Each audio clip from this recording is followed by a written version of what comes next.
How's it going, guys? aRenG Live here, and today we got the new box that is officially coming out. Konami literally dropped it while I was asleep, which is kind of annoying. But yeah, we got Spirit of the Beast, which is coming out, the new mini box, and it's bringing us a lot of interesting support. Basically, spiritual, ritual beasts, whatever you call them, ritual beasts, and of course, Yosenjus are also going to be in here. So if you're a fan of those, then GG, congratulations. It looks like you got a box that you might like.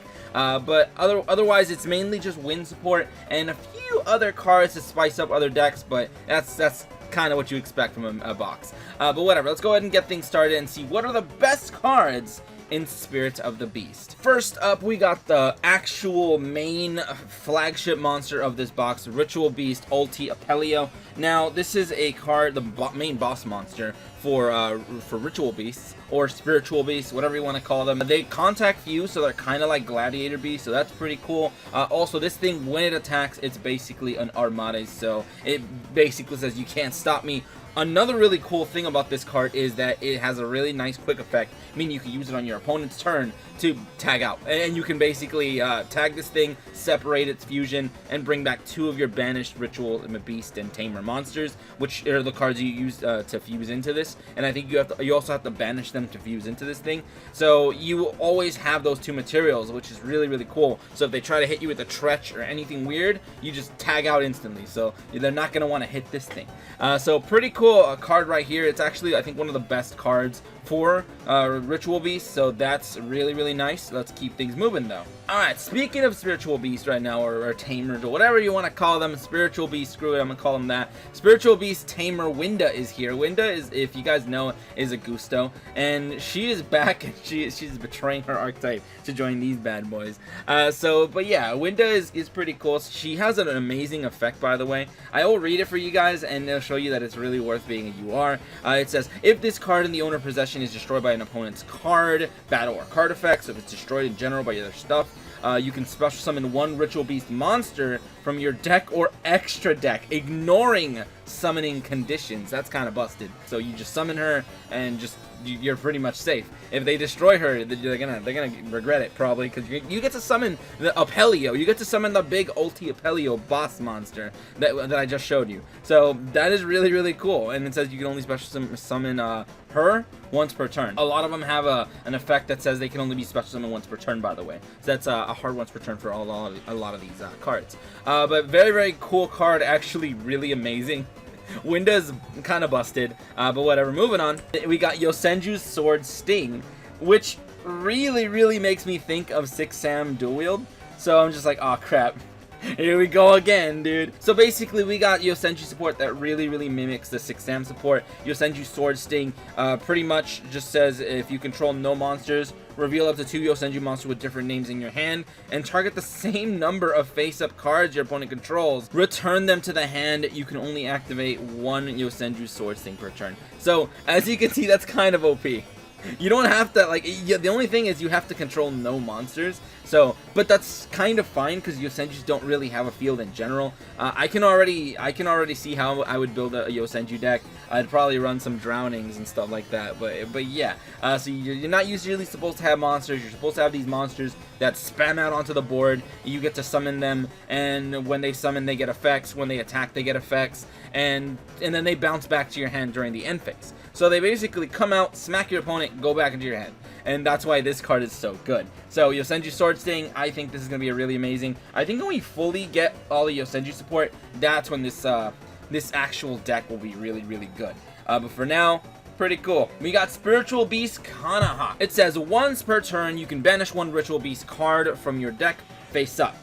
Pretty neat, because that's kind of what these Ritual Beasts want to do, or Spiritual Beasts. They want to get banished so you can do things with your banished cards. So that's not bad. It says, during your second standby phase after the effect's activation, you add the card banished by this effect to your hand. You can only special summon this guy once per turn. So pretty cool. He's kind of a slow searcher, kind of like a Gold Sark for any ritual or Ritual Beast card, which is really, really cool. So you can search a spell or trap or something, which is not bad. And there you go. I mean, and it also gets you a banished monster, which you can use for other reasons. So I think that is really, really cool. And it's a pretty good card, actually. Not bad. All right, here's when we go into the Yosenjus. For whatever reason, they're backwards.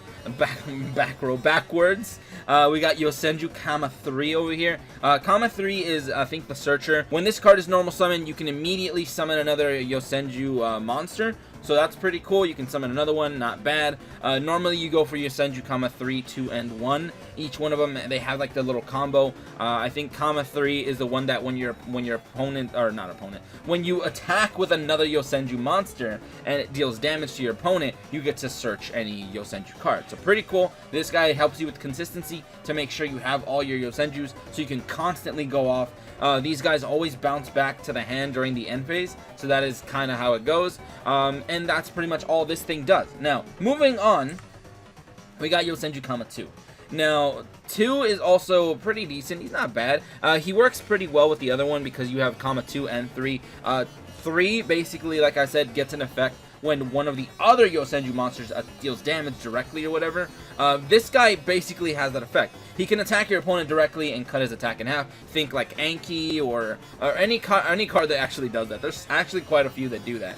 When they attack directly, they deal half of their original attack or whatever. So, cool. He can deal damage, and he gets the other guy's search. And also, during the end phase, they all bounce back. Now, here's the thing. Yosenjus would be really, really good if we had Yosenju 1. If we had Yosenju Kama 1, it would be really nice, because Yosenju Kama 1 has all the same text, basically. Can be normal summon. Immediately when you normal summon it, summon another Yosenju. It bounces back to the hand during the end phase. But it has another really, really good effect that basically says that you can like bounce one of your opponent's cards back to their hand. And they didn't give us that one, so that's kind of annoying. I feel like it's going to be a UR in a future box. So, rip Yosenjus. I already foresee that they're getting kind of screwed. So, there you go. Also, they are technically a pendulum archetype, so, I mean, we still got a lot of support to go. So, there you go. Yosenju Kama 2, alright, pretty cool. But we're still missing Kama 1. Here's where we get interesting. We got Crystron, how do I say this? Is it Thistvern? Thistvern or something? I don't know. Probably, but basically we got a new Crystron monster in this box. And I think that's pretty hype because Crystron's, it's a deck that I really like. I really like Crystrons. I think they're a really fun synchro deck. And we got this guy here now.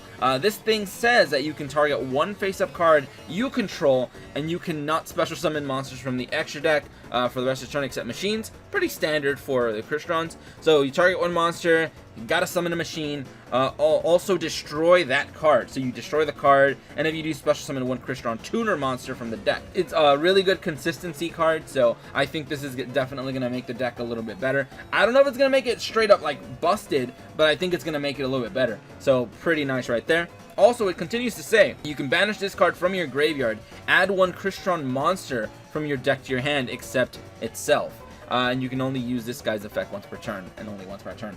Hard front once per turn. So, that is pretty good. It's literally just meant for searching. That's why this guy is so good. You can use it, summon it, target something, destroy it, and then he can, I think you can also do it, target himself. Yeah, you can normal summon this guy, target one face-up card you control, including himself, and then you can basically destroy him, get a free tuner from the deck, and then bam, you've already set up for your, what is it, the little one, the one that synchros from the grave. So, yeah, as you can see, that can be really, really good. Another thing is, I guess it could also search, what's his name, with the banish effect. So you can literally banish it, and you can search for Solfefnir, and that could be pretty awesome. So I think this guy's amazing. He's really, really good. Camera Clops is out of here, out of nowhere, dude. I did not expect to get this, but okay, cool. It really doesn't like mesh with what the support is. We're getting a lot of like weird wind support and stuff, and for whatever reason we got Crystron support. But yeah, Camera Clops is here. This card is interesting. I think this card is a definite cheese card because it says if this card attacks a face-up monster on the field at the start of the damage step, destroy that monster. So it can literally kill almost anything, so that's kind of funny. But its defense must be higher than this card's attack to activate and resolve this effect. So That is actually pretty spicy. Any big defense monster can be kind of interesting. I was thinking about using Shrink or something. You can cut them in half. You can attack your opponent, destroy their thing immediately. You know, Shrink can be really good because you can use it to offensively, defensively, however you want to use it, cutting your opponent's stuff, and you can also use it to technically kill whatever with camera collapse. So I think that could be pretty funny. So yeah.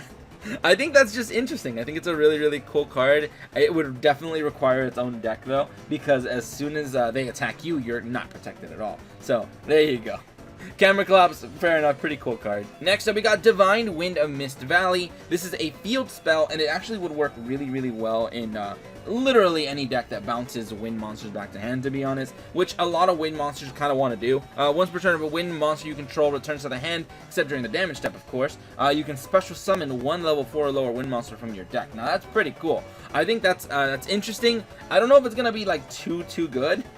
I haven't tested it. I don't know if it'll work with all the Yosenjus and their shenanigans, where you bounce it back and then it summons onto the field, and then when it was summoned, I think a lot of Yosenjus, they have to be normal summoned to get bounced back, so I guess it can help you like at least have another monster blocking a hit or something. It's definitely good for helping you get more monsters out, so not bad at all. Now here's where it gets weird. We got Magnetic Field, random Magnet Warrior support.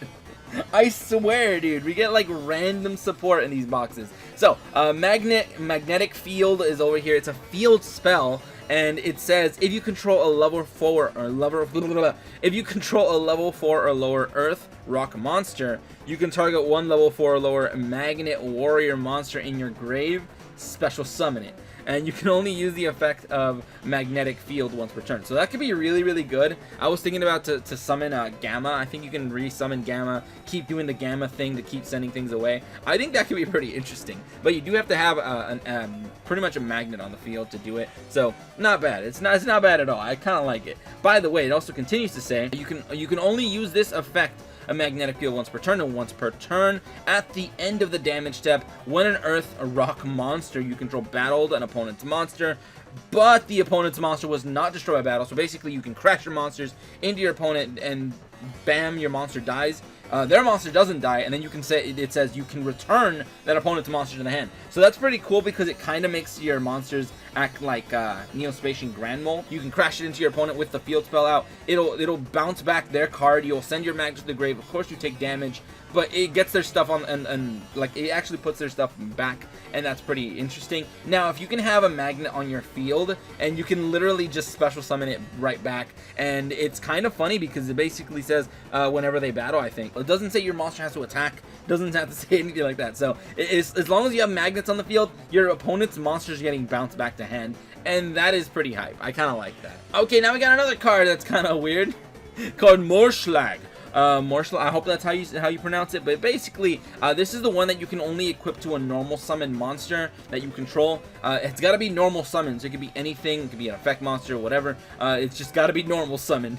I wonder if it counts if you flip summon it. But yeah, it's unaffected by your opponent's activated effects of special summon monsters. So it's pretty much a card that supports a normal summon deck. When you're fighting a special summon deck, for example, Subterrors, they all special summon, and they're gonna be able to like try to banish you and stuff. This basically says you're unaffected by their effects, so that's pretty nice right there. Also, during damage calc, when the equipped monster battles an opponent's monster that's special summoned, that monster loses attack and defense equal to your monster's original attack that's equipped to this card. That is actually pretty crazy, and it applies during damage calc only. So I think this card is actually pretty funny. I think it could be really interesting. It'll be kind of like a troll funny card, so I kind of like it. I'm actually kind of hyped to get it, to try it out. All right, we're back with the Crystron support. We got another Crystron trap. I think we literally only had one Crystron trap in the game, so that's kind of interesting because we have an impact now. So this one says you can target one of your banished Crystron monsters, special summon it, and if you do, if your opponent controls any face-up monsters, change their defense to 0. During either player's turn except the turn this card was sent to the grave. When a card or effect activates the target's a Crystron, your monster you control, you can banish this card and negate the effect. That's really cool. I really like that, to be honest. You can use it from the grave to pretty much protect your monsters, which is super cool. Also, it gets you a free special summon, so this card is going to be amazing. It's going to definitely replace the Crystron trap that we already have, and I think that's going to make Smyger, I think Smyger is the one that searches the trap. It's going to make Smyger a lot better. So there you go. I think this card is actually really cool. Okay, and the last SR we're looking at is Super Team Buddy Force Unite. With all them Ojamas on it. Literally all the Ojamas. Even Ojama Red, which we do not have in Duel Links. But yeah, this one says, target one face-up monster on the field, special summon one monster from your hand or grave with the same original type as that monster. For example, it's got Ojamas listed on it, so you know it'll work with Ojamas. Or any card that has a similar like type and different like name. So, but yeah, so that could be really easy to get pretty much whatever you want. If this card is destroyed when it's in your back row, you can literally replace it with another copy of this card. So that's kind of funny. It is literally kind of like a consistency search card. I kind of like it. I want to see what I can cheese out with this, because this can be a really good card to search out certain cards. But whatever, that's pretty much all the URs and SRs in this mini box. I mean, as for like special mentions, I don't know. I think I kind of like where it loads. There you go. Ritual Beast Bond is a really cool card. It's a rare. It works with all the Ritual Beasts, and it says banish 2 Ritual Beast monsters you control. Special summon 1 Ritual Beast monster from your extra deck, ignoring summoning conditions. It's a quick play, so I really like it because it's like they're gonna attack your like smaller Ritual Beast monster, and you're like, nah, man, and you get to summon a big boy from the extra deck. And I think that's really cool. So I think this card is interesting. The only thing is, you do have to banish 2 Ritual Beast monsters. But I don't know, man, because we got like Spiritual Beast, and then we have, where are they, dude? I'm actually looking for, there you are. I don't know, Ritual Beast Tamer? I'm guessing it counts, so that could be really good. But yeah, we got like Tamer's another really good card.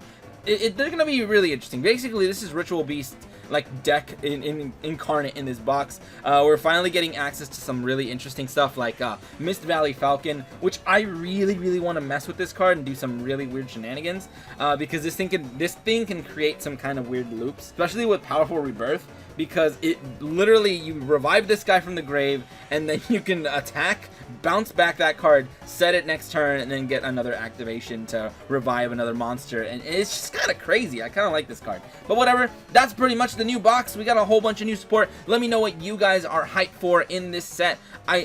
I know there's probably something in here that's gonna be really good, because I always try to keep an eye out for like an end card, like a normal card that's just gonna come out of nowhere and just be really amazing. So yeah, I'm kind of looking forward to seeing what you guys think is gonna be that card, the power of the Guardians of this set. But whatever, that's pretty much that. And if you guys enjoyed, go ahead and leave a like, share, and subscribe for more dueling shenanigans. But anyway, thank you guys for watching today. Have a great day, and see you.